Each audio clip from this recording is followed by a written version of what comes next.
Kalau kemarin malam waktu malam Selasa menceritakan tentang keistiqomahannya almarhum,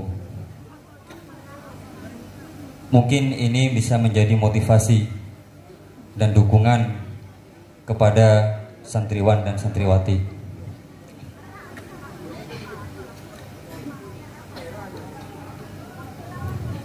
Tema adalah sebuah santri yang mengabdi kepada Syekhona.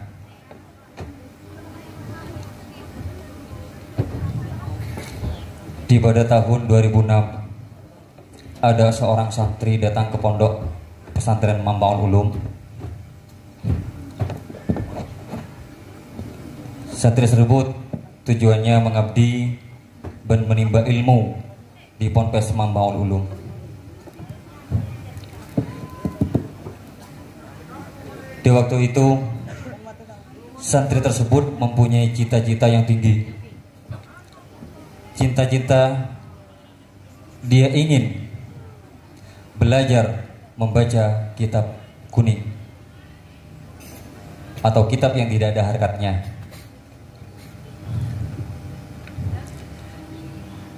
Satu tahun berjalan, waktu demi waktu, hari demi hari, dan masa demi masa.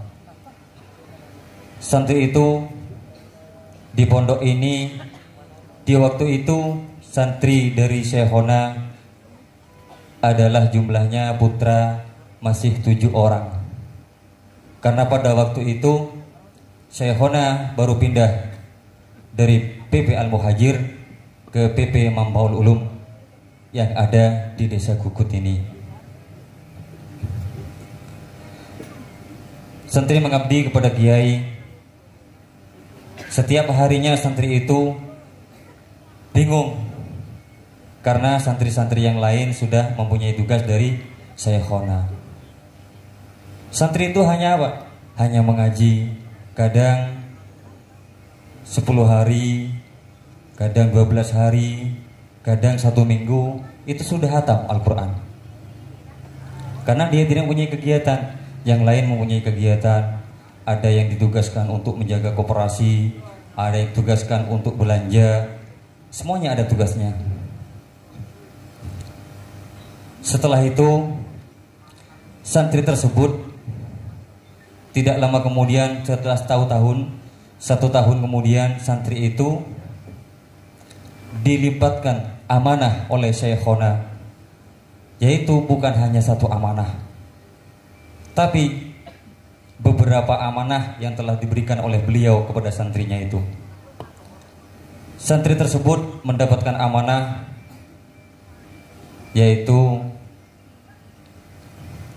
mengurus semua mobil punya Syekhona dan menjaga koperasi yang ada di pondok pesantren, dan juga dia ditugaskan untuk mengantarkan cucu-cucu beliau ke tingkat sekolah dasar.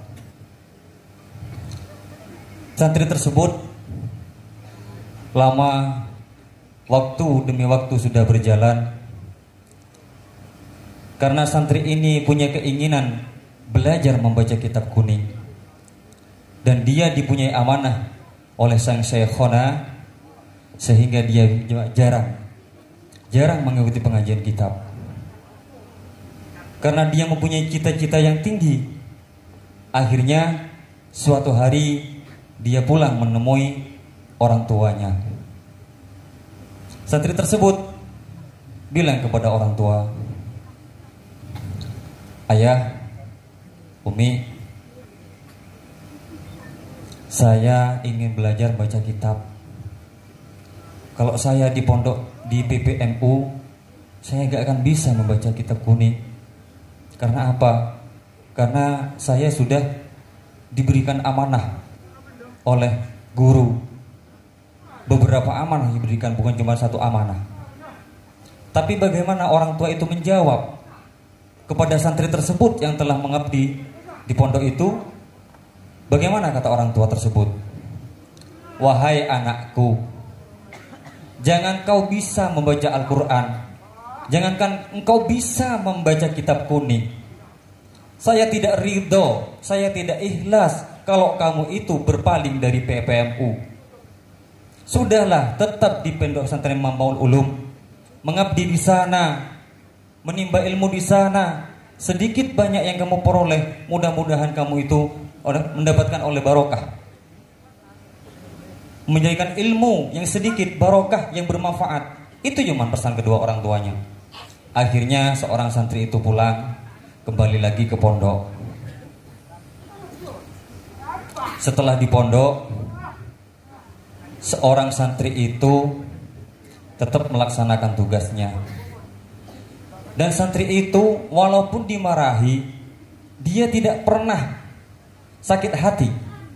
Dia tidak pernah mengeluh, karena dia mempunyai pedoman, kalau seorang guru, seorang kiai memarahi saya, kata santri itu bukan memarahi, tapi memberi peringatan kepada saya karena saya itu salah.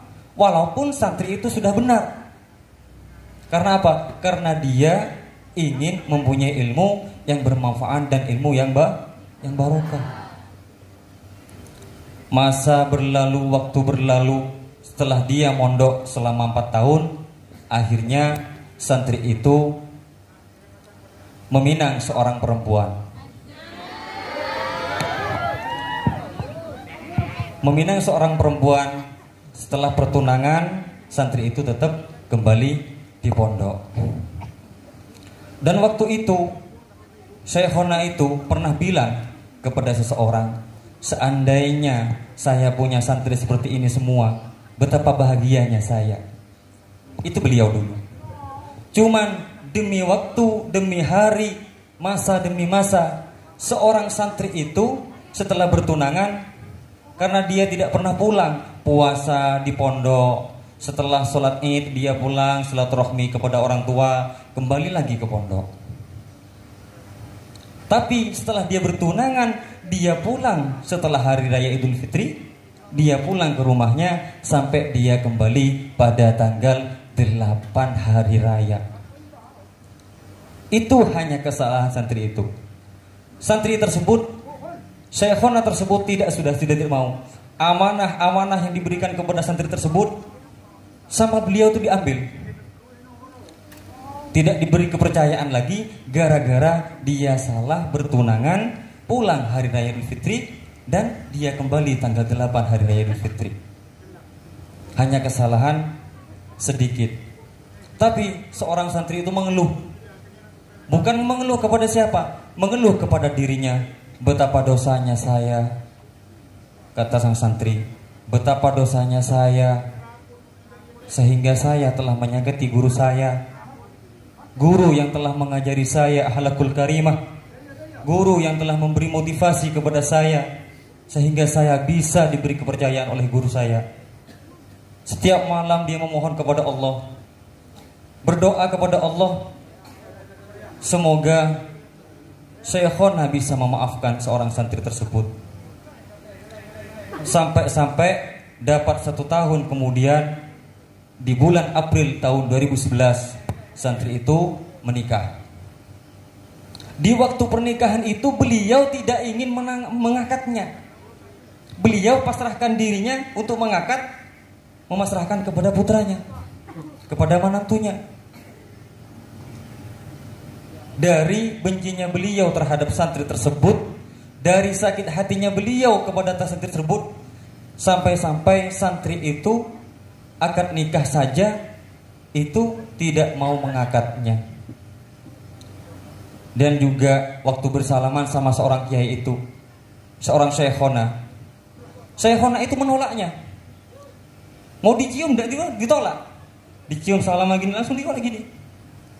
Karena kesalahan yang sedikit bisa melukai hati Syekhona. Waktu demi waktu setelah dia menikah, dapat 1 tahun setelah sholat Idul Fitri, seorang santri itu bersama istrinya, dia sholat Idul Fitri, setelah itu dia pulang, hanya silaturahmi kepada orang tua dan minta izin, ayah sama umi, mohon doanya saya mau ke kiai. Dia pergi ke Syekhona. Assalamualaikum, waalaikumsalam. Kata bahasanya, abdi nyawan pangapora ada ajunan. Malahan waktu itu kiai itu tidak masih menolak. Seorang kiai itu masih menolak. Karena dari salahnya seorang santri itu pulang bilang sama orang tuanya, saya masih belum dimaafkan oleh sang guru, saya masih belum dimaafkan oleh sang kiai. Demi malam yang berlalu dia terus memohon kepada Allah, ya Allah, tunjukkanlah ya Allah agar engkau bisa membukakan pintu hati guruku. Karena kalau sampai kami sama istri ini tidak dimaafkan oleh guru, bagaimana ke belakangnya? Karena guru itu, kalau kita mempunyai ilmu sedikit banyak tapi tidak barokah, tidak bermanfaat, tidak ada gunanya. Sedikit tapi bermanfaat, insya Allah bisa menjadi seseorang yang berguna bagi nusa, bangsa, serta agama. 1 tahun berlalu, tetap santri itu tidak tidak putus asa. Tapi bagaimana? Santri itu mempunyai pedoman, tidak ada seorang guru yang mendoakan jelek kepada muridnya, tidak ada seorang guru yang membenci muridnya, asalkan sang murid itu mau bertobat. 1 tahun bersilam, setelah sholat Idul Fitri dia kembali lagi, tetap ditolak sama sang guru. Tapi di waktu itu santri itu tetap ada kegiatan pemberangkatan umroh, dia mengerewangi, dia gotong royong terus gitu menolong seorang kiai itu. Ada pembangunan di pesantren, dia tidak diam, terus walaupun dia tidak diomongi sama sang guru, dia tidak disapa sama guru, tapi sang santri itu mempunyai pedoman, kalau seorang kiai tidak akan mendoakan jelek kepada muridnya, seorang kiai tidak akan benci selamanya pada santrinya, asalkan santri itu bisa mau bertobat. 2 bulan berlalu, tepat di tahun 2014 pada sholat Idul Adha, seorang santri itu setelah sholat masjid pulang ke rumahnya, memohon maaf kepada kedua orang tuanya dan minta doa. Saya doakan saya Umi, Bapak, saya ingin izin ke Kiai meminta maaf. Beliau berangkat bersama istrinya. Assalamualaikum. Syekhona menjawab, waalaikumsalam. Terus masuk. Abdina nyon pangapora ada ajunan setuju salah abdina. Iyalah kok nyepora kawan.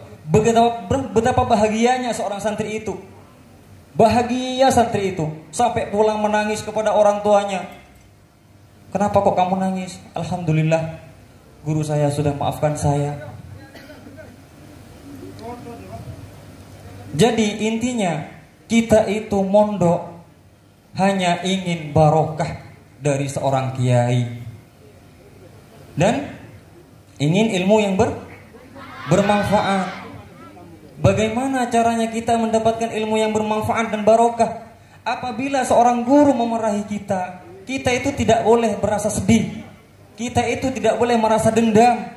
Kalau kiai tidak pernah mendoakan jelek kepada muridnya, tapi kalau murid sering memusuhi kiainya, banyak di masyarakat ilmu sedikit bermanfaat, ilmu banyak bisa baca kitab tidak bermanfaat, apa gunanya? Betul. Seorang santri itu, yaitu saya sendiri, saya itu sudah banyak pengalaman di pondok, tapi waktu itu saya tidak menyerah. Ada kegiatan pembangunan pondok pesantren, ada pemberangkatan umroh, terus saya ngerewangi. Walaupun Syekhona itu tidak menyapa sama saya, tapi saya punya keinginan beliau akan memaafkan saya. Saya punya keinginan seperti itu. Bertiap malam berdoa kepada Allah, ya Allah, mudah-mudahan ya Allah Engkau membukakan pintu hati seorang guruku dan beliau bisa memaafkan kesalahan-kesalahanku. Dari intinya, dari cerita barusan, motivasinya adalah jangan kamu menyerah kalau kamu ingin punya cita-cita yang tinggi. Yang pertama. Yang kedua, kalau seorang guru memarahi kalian, kalian anggap itu sebuah peringatan. Oh, saya salah ternyata melakukan seperti ini. Oh, saya salah. Bukan dimarahi. Kalau sampean merasa dimarahin, itu mengurangi kemanfaatan ilmu. Jadi dari situ, kita tanpa beliau tidak ada apa-apanya. Man ana, siapa saya tanpa beliau? Saya mengabdi di sini 5 tahun, tapi insya Allah ada sedikit ilmu yang beliau kasihkan kepada saya, mungkin bermanfaat. Karena artinya manfaat, kalau syafaat dari Nabi Muhammad. Tapi kalau manfaat, artinya manfaat su'ul khair minal ghair ilal ghair. Kita menimba ilmu kepada guru kita dan kita amalkan kepada orang lain. Yang namanya barokah, khairul ilahiyyu. Barokah itu adalah kebaikan dari Allah. Jadi kalau kamu menyiapkan ilmu yang barokah, ilmu yang bermanfaat, insya Allah walaupun kamu sedikit ilmunya, tapi bisa nanti dilaksanakan atau diajarkan dalam bermasyarakat. Mudah-mudahan cerita tadi bisa memberikan motivasi kepada santriwan dan santriwati. Untuk acara selanjutnya saya pasrahkan, yaitu lagu Man Ana. Siapa saya tanpa beliau. Nanti akan dilanjut dengan lagu Syekhona. Kita aturkan kepada jamiah hadrah.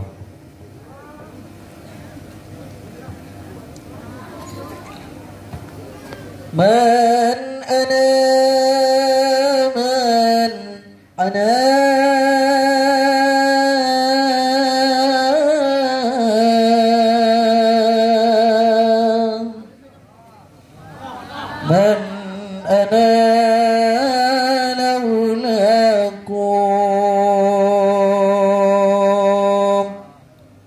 kita salawatan bersama bareng-bareng. Man ana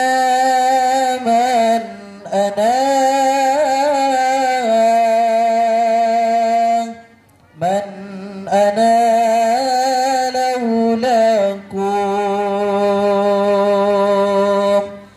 kaifa ma hubbukum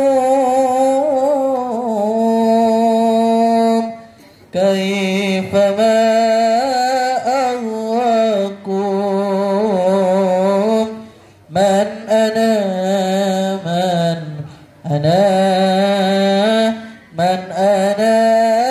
laulakum kaifa ma hubbukum kaifa ma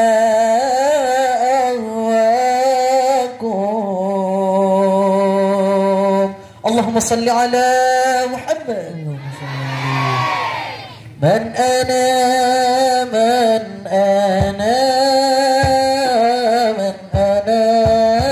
laulakum kaifa ma hubbukum kaifa ma aghwakum man ana man ana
Ya Allah ya Rabbi, jaga guru kami.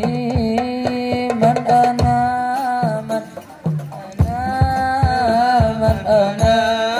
laulakum kaifa ma hubbukum ma ahwakum. Man ana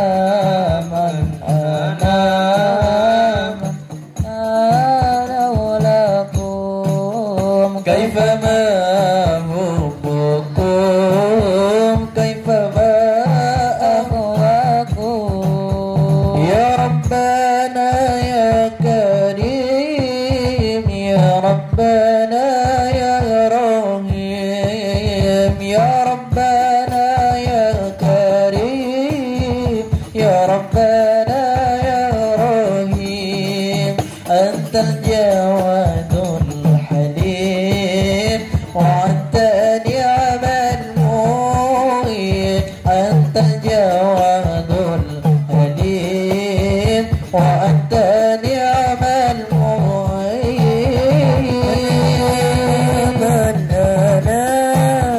Man ana laulakum kaifa ma hubbukum kaifa ma ahwakum. Man ana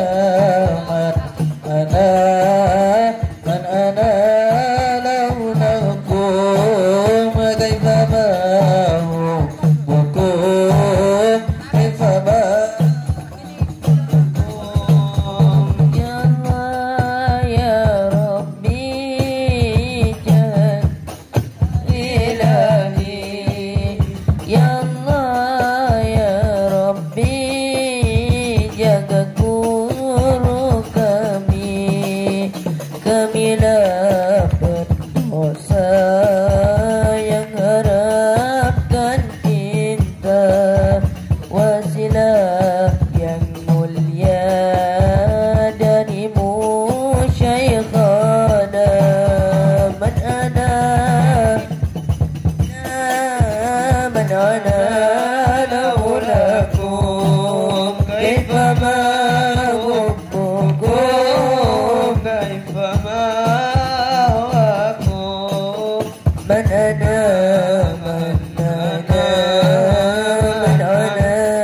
laulakum kaifa ma hubbukum kaifa ma ahwakum.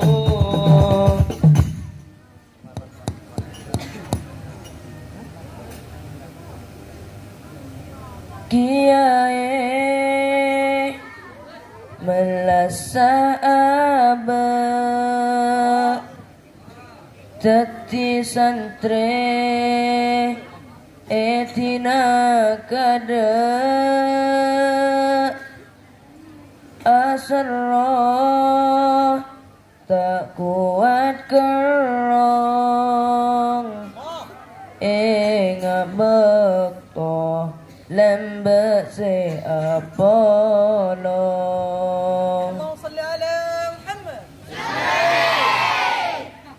Kerong serada salerana raja kusa abrasana bakun enga pandengrobana muka dekat Fatihah abdina.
Ya Rasulullah,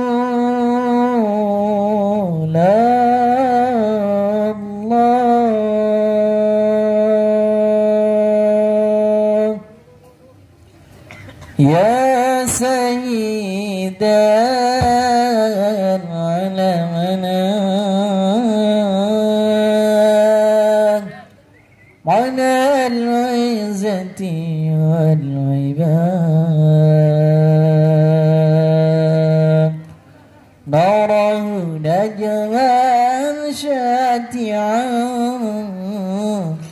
yatra'a bil kibriyan,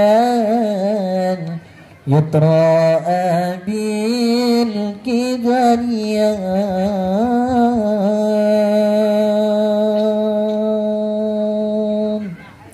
Allahumma salli ala Muhammad. Oh, ya Sayyid